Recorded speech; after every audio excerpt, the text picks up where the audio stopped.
Joining us now is Gilly Roman. His brother-in-law and 3-year-old niece were able to escape after being kidnapped by Hamas terrorists, but his sister Yarden remains missing. Gilly, I'm so sorry to hear about everything your family has gone through and continues to go through.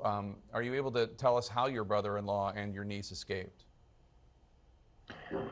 First of all, thank you. Thank you for the interview and to allow me to share this horrific family story that I never imagined that I will need to tell such a story. Yeah, then my sister, along her husband and Geffen, their 3 years old child, were taken from their home, from the shelter of their home, on Saturday morning, and they were taken by vehicle, a stolen vehicle towards Gaza. Along the way, really nearby the border, they managed to seize an opportunity where the terrorists had to get out of the car for a few minutes, and they decided to run for their life and escape.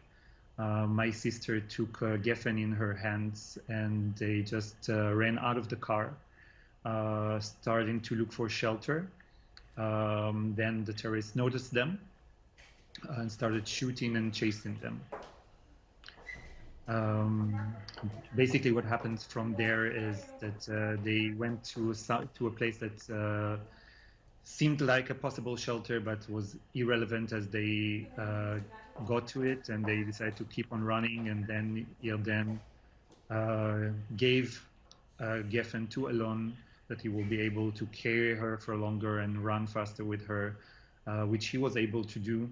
And Yarden, at a certain point, we're talking about brief moments here under fire, she decided to hide behind a tree, hoping that the terrorists will not find her, while Alon and Geffen in his hands were able to move farther away and to hide themselves in a place that the terrorists were not able to find. They stayed in this battlefield for 24 hours. And in certain point, Alon started to take Geffen in his hands towards the kibbutz. And after 24 hours, they managed to get there and find the troops that were already in the entrance of the kibbutz, and now they are thankfully here with us. But we don't know what happened to Yarden since then. The last point and the last time that Alon saw her was by this tree. I was in the last 2 days in this battlefield, going with the troops in and around Be'eri towards this place, looking for her, to try to find her, looking for her. Yes. Yeah. What do you want people to know about Yarden? How old is Yarden? Yarden was supposed to celebrate, and she will celebrate her 36th birthday on 2 weeks from now. And we are definitely hoping to have this celebration with us here in our family home. And your brother-in-law's mother and his sister were also kidnapped, and there was video circulating of his mother. Has he heard anything else about their whereabouts? No, each one, they were kidnapped from the same house, but separately.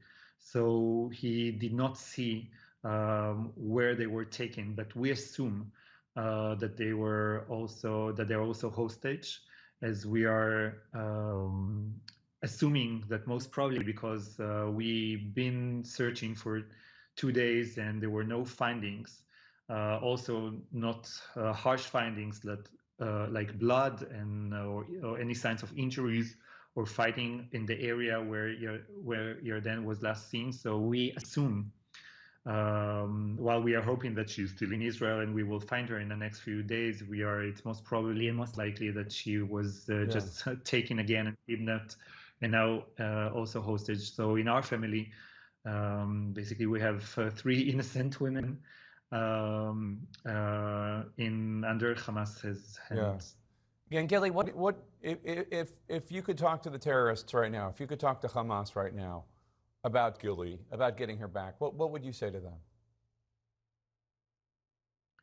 Well, I don't think that this type of conversation is something that it's practically for me to imagine. I think that what they have done and what they are doing right now, it's completely inhumane.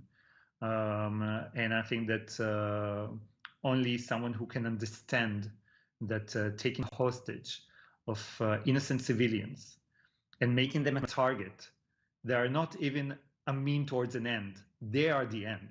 They were the target. Yeah. They are the symbol of this terrorist attack. And I think that it's not Hamas who needs to realize it, because obviously this is not part of their value sets. But I think that the world needs to understand, and also I think U.S. needs to understand that this is a new case study for terrorism, which is targeting as a symbol children and mothers and elderly people as the main target and as the main symbol. And I think that every single terrorist in the world is watching us right now, looking what is the price tag for that? Yeah. What is going to happen when you are aiming for this and celebrating the fact that this is happening, and still after the devastating death that have happened, they are still holding innocent people, probably hundreds of innocent people, including, as we already mentioned, my sister and Alon's family, his mother and his sister, as hostages. So I don't think that I have anything specifically to say to them. I think that the pressure needs to come from every nation that not only respect human values but also want to send a message of how severe and how clear this message should be, of what we are not willing to tolerate. And the fact that we cannot bring, unfortunately, we cannot bring close to 1,000 people who died, who were murdered, back. But those people we can get back. And I think that it should happen. It should happen fast. And I think that every single voice in the world should say right now, bring them back immediately. I think that this is the call that I expect. It's not a call. It's not a conversation between me and Hamas. It's a conversation between the world and Hamas. Yeah. Gilly Roman, we'll be praying for your sister. Thank you so much for your time. Thank you. And we'll be